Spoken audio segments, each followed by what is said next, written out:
Sampah kembali menumpuk di jalanan desa Hunut, bau busuk dan ganggu kenyamanan. Sampah kembali menumpuk di bahu jalan kawasan desa Hunut, Kecamatan Teluk Ambon, Kota Ambon. Padahal kawasan tersebut bukanlah tempat pembuangan sampah sementara. Pantauan tribunambon.com pada Rabu 2 Oktober, tumpukan sampah tampak memanjang kurang lebih 10 meter. Sampah didominasi sampah plastik hingga batang pohon memenuhi area tersebut.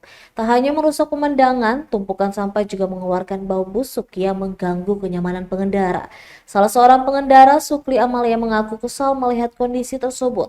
Dirinya menyayangkan siapapun yang telah membuang sampah secara sadar maupun tidak sadar.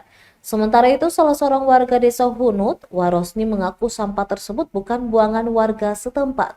Walaupun area tersebut dilarang, dirinya mengaku tak dapat mengontrol area tersebut, mengingat daerah itu jauh dari pemukiman warga.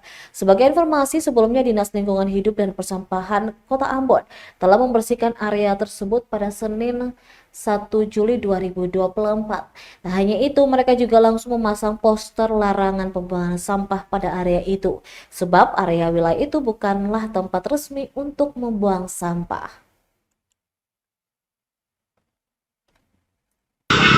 Saya tahu kali itu sampah buang orang buang toh yang oto, tapi kalau kata di sini kata buang sampah di atas. Katong sini kan jauh, jadi katong sering terlalu pusing toh. Tapi katong pikir orang yang berjalan-jalan, orang yang berjalan-jalan oto motor toh, itu terganggu. Tapi kalau katong di sini kan ada masalah. Kecil apa kasih bersih karena katong juga lalu-lalu di atas toh, katong ada mau pergi di saudara-saudara di atas. Tapi kalau karena aku satu kalau terlalu diganggu kan sembah.